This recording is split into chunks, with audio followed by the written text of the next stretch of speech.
Hi hello నమస్తే welcome to our NSN YouTube channel. నేను మీ కుమార్ నానబాల.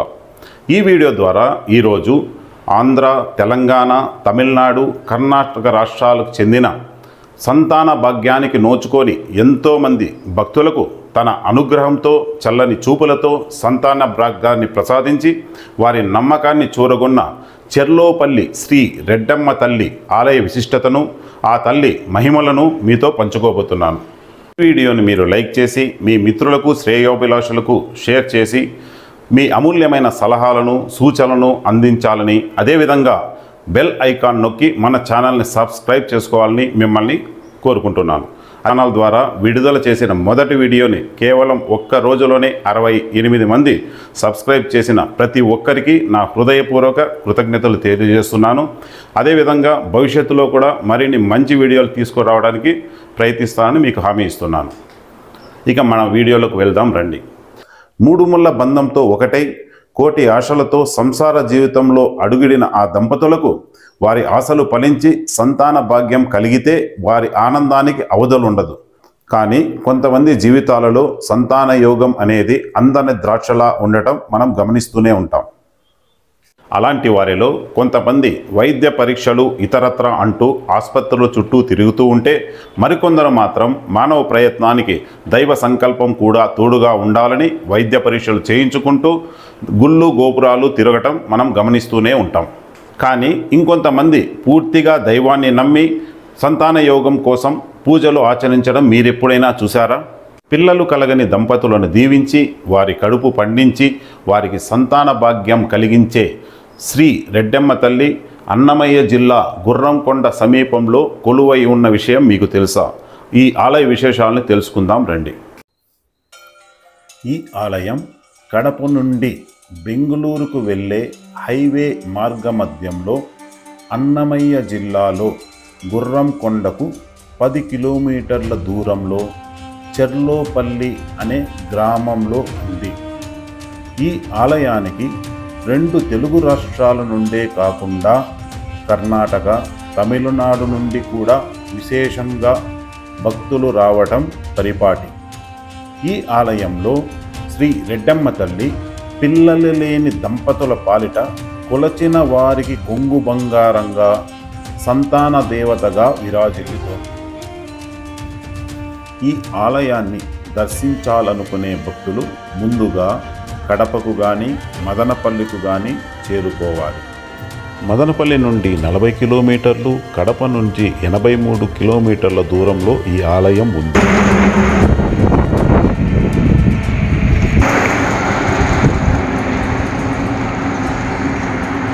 మతాలకు అతీతంగా హిందువులు, ముస్లింలు ఈ అమ్మవారిని కొలుస్తారు. పిల్లలు లేని దంపతులు ఈ ఆలయానికి వచ్చి వరపడితే ఖచ్చితంగా పిల్లలు పుడతారని భక్తుల ప్రగాఢ విశ్వాసం. ఇందుకు ఆనవాళ్ళు కోకొల్లలు. పిల్లలు లేని దంపతులు ఈ చెట్టుకు ముడుపులు కడుతున్న దృశ్యం మనం చూడవచ్చు.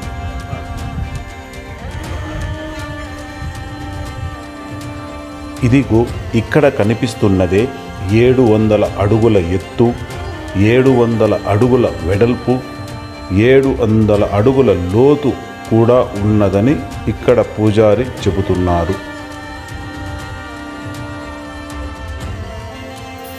ప్రస్తుతం ఈ ఆలయమును 1,60,00,000 రూపాయలతో ప్రముఖులైన శిల్పులచే పునర్నిర్మాణ కార్యక్రమం చేపడుతున్నారు.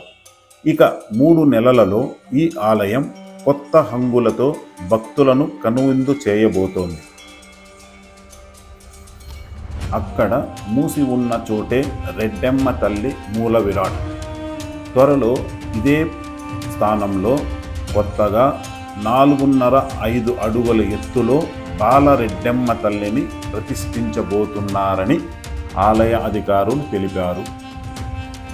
ఇక మరిన్ని ఆలయ విశేషాలను, అమ్మవారి మహిమలను ఇక్కడ పూజారిని అడిగి తెలుసుకుందాం రండి.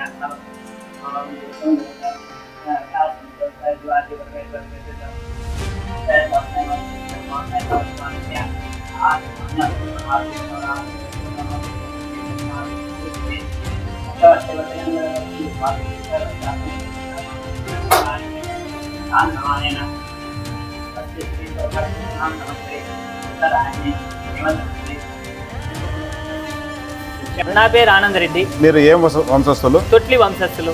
అంటే అమ్మవారికి మీరు మాత్రమే పూజ నియమ నిష్టలన్నీ మేము మాత్రమే చేస్తాం. ఉదయం 5 గంటలకు అమ్మవారికి అభిషేకాలు అలంకరణ చేసి సర్వాంగ సుందరంగా తీర్చిదిద్ది భక్తాదులకు దర్శన భాగ్యం కల్పిస్తాము. తీర్థ ప్రసాదాలు పంచి పెడతాము. తొట్లి వంశస్థులు మాత్రమే సేవకు అర్హులు. అంటే మీ తాతల కాడి నుంచి అమ్మవారు కొండలో ఉద్భవించినప్పటి నుంచి కూడా మా వంశస్థులు మాత్రమే సేవ చేస్తారు. అక్కడ మంది ఇచ్చేది మా వంశస్థులే, ఇక్కడ సేవ చేసేది మేము వంశస్థులే. అమ్మవారిని ఆ నుంచి ఇక్కడ పెట్టడానికి కారణం ఏమిటి? అమ్మవారిని గుడి కొత్త నిర్మాణం జరుగుతూ ఉన్నది కాబట్టి అమ్మవారిని అక్కడ నవధాన్యాలలో అష్ట దిగ్బంధనం చేసి అమ్మవారిని కలశం లేక అమ్మవారి శక్తులన్నింటినీ ఇక్కడ తీసుకొచ్చి కలశ ప్రతిష్ఠ జరిపి అమ్మవారిని ఉత్సవమూర్తిని ఇక్కడ పెట్టి ఆ శక్తులు ఉత్సవమూర్తికి ఇచ్చి ఇక్కడ బాలాలయం ఏర్పాటు చేయడం జరిగినది. ఎన్ని రోజుల నుంచి ఇక్కడ పెట్టారు? ఇక్కడ దాదాపు 1 సంవత్సరం నుంచి ఇక్కడ పెట్టారు. 1 సంవత్సరం నుంచి పెట్టారు. సంవత్సరం ఇంకా 2-3 నెలల్లోనే అంతా ఇంకా గుడి కూడా కంప్లీట్ అవుతా ఉంది. ఫ్లోరింగ్ చేసిన తర్వాత లిఫ్ట్లు అంతా వచ్చేసారు. విగ్రహాలన్నీ అయిపోయిన తర్వాత అమ్మవారిని బాలరెడ్డమ్మ కాబట్టి బాల రూపంలోనే అమ్మవారిని ఒక 15-16 సంవత్సరాలలో అమ్మవారి విగ్రహ ప్రతిష్ట మళ్ళీ కొత్తగా జరుగుతూ ఉంది ఇక్కడ అమ్మవారు. ఇప్పుడు అక్కడ నుండి అమ్మవారు మూల విరాట్ అయితే అక్కడే ఉంటుంది ప్రస్తుతానికి, దాన్ని తొలగించడానికి లేదు. ఇప్పుడు అమ్మవారు యుక్త వయసులోనే అమ్మవారి వివాహం లేకుండా కన్యకాన్ని కొండలోకి వెళ్ళారు కాబట్టి బాలరెడ్డమ్మ అనేటప్పుడు అయోధ్యలో బాలరాముడిని ఎలా పెట్టారో ఈ అమ్మను కూడా 4-4.5 అడుగులు పెట్టి బాలరెడ్డమ్మ రూపంలో ప్రతిష్ఠించడం జరుగుతుంది దగ్గరలో. ఇకపోతే ఇది చెర్లోపల్లి గ్రామము. చెర్లోపల్లి గ్రామంలో అమ్మవారి స్వస్థలము దిగువ తొట్లి వారిపల్లి. ఈ అమ్మవారు తల్లిదండ్రులు వెంగమాంబ రామరెడ్డి గారుల సంతానము, అమ్మవారు రెడ్డమ్మ. వాళ్ళ తల్లిదండ్రులకి ఏకైక సంతానం. ఈ అమ్మవారు పుట్టుకతోనే మంచి సౌందర్యవతి, రూపవతి, గుణవతి. ఈ అమ్మవారి ఏకైక సంతానం కాబట్టి పట్టు వస్త్రాలు 7 వారాల ఆభరణాలు అమ్మవారికి చేయించారు అమ్మ తల్లిదండ్రులు. అవి ఒక్కొక్క రోజు ఒక్కొక్క ఆభరణాలు ఒక్కొక్క డ్రెస్ ధరిస్తే అమ్మవారు లక్ష్మీ కళ ఉట్టి పడేదనమాట. అప్పుడు ఇది రాజ్యం నవాబుల పరిపాలన. ఇది దాదాపు 300 సంవత్సరాలు పూర్తయినది. ఇక్కడ నుంచి 10 కిలోమీటర్ల అవతల గుర్రం కొండ. ఈ కొండలన్నింటిపైకి ఎత్తైన కొండ గుర్రం కొండ. అప్పుడు ఆ నవాబు టిప్పు సుల్తాన్ అనే నవాబు ఆ కొండకు చుట్టుకారం ప్రహరీ గోడలు ఏర్పాటు చేసుకుని ఆయన కొండకు ఎవరన్నా యుద్ధానికి వస్తే ఎదుర్కోవడానికి అక్కడక్కడ బుర్జులు ఏర్పాటు చేసుకొని అతని ఆయుధ సామాగ్రి కొండపైన భద్రపరుచుకొని ఆయన నివాసం ఉండడానికి కింద ఒక కోట కట్టుకుని నివాసం ఉండేవాడు నవాబు. ఆయనకు కడప నవాబు ఆహ్వానం పంపించాడు. అతనికి గారాభంగా ఒక ప్రీతిగా ఒక కుక్కను పెంచుకునేవాడని. అతనికి ఏమైనా లోటుపాట్లైనా కుక్కకు మాత్రం లోటుపాట్లు అయితే సర్దుకునేవాడు కాదట. బతుకుల మీద కోపాలు చూపించేవాడు అనమాట. ఆ నవాబు ఆహ్వానం పంపిస్తే అప్పుడు కాలినడకతో సేవకులు నవాబు ఒక్కడ మాత్రం గుర్రం మీద ఇక్కడ నుంచి కడపకు వెళ్ళారు.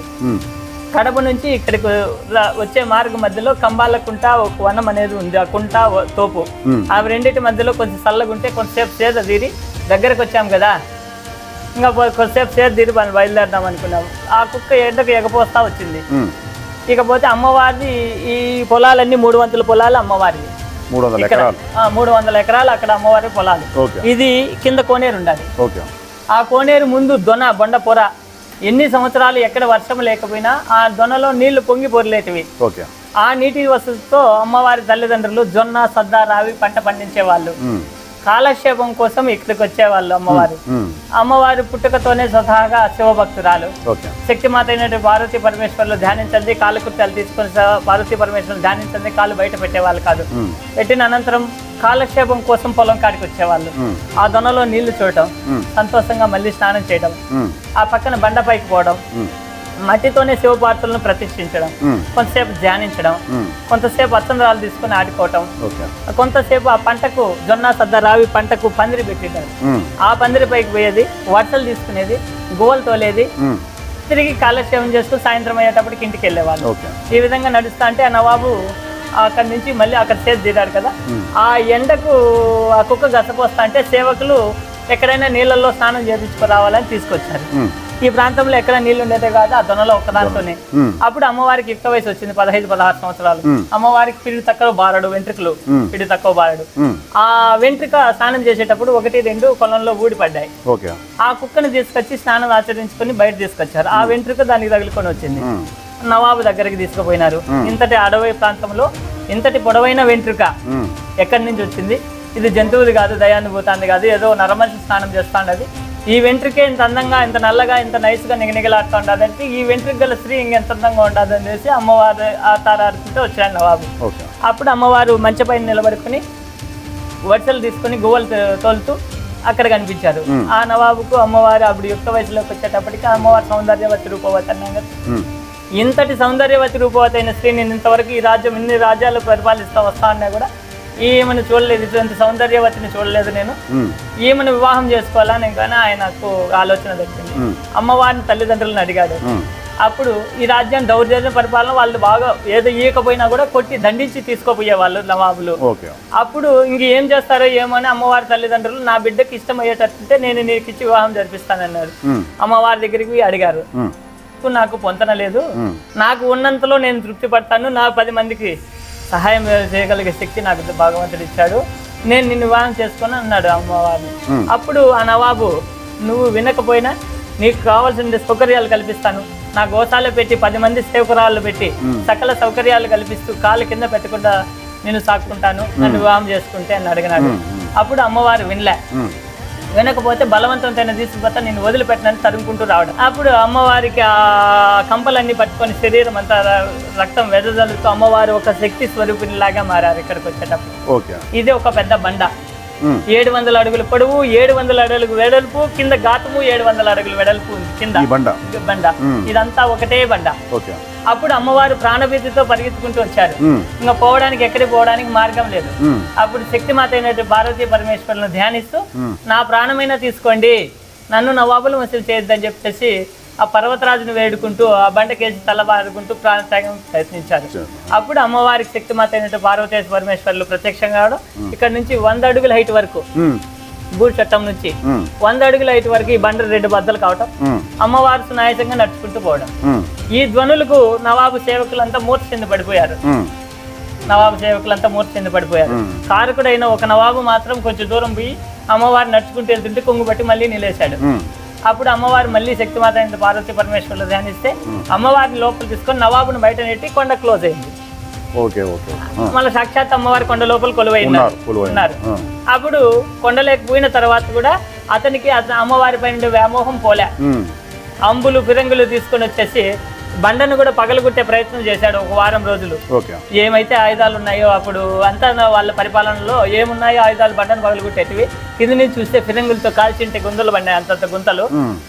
కానీ బండ చెదిరిన్లా. 1 వారం రోజులు ప్రయత్నం చేసి అప్పుడు అమ్మవారి దగ్గరికి వచ్చి నువ్వు చాలా శక్తివంతురాలు తల్లి, తెలుసో తెలియక నేను తప్పు చేశాను, నువ్వు కారణ జన్మురాలు, తెలుసో నేను తప్పు చేశాను, నన్ను అన్ని కానీ అమ్మవారి పాదాల చేత సలాం కిందికి వచ్చి తల ఉంచి సలాం చేసి ఇటువంటి తల్లివి ఈ గ్రామంలో వెలిసినావు, నిన్ను చెరబట్టిన పాపం నాకు పోవాలంటే ఈ గ్రామానికి ఎలాంటి పన్నులు వసూలు చేయకుండా వాళ్ళ పరిపాలన ఉన్నంత వరకు రద్దు చేశాడు మళ్ళీ ఆయన.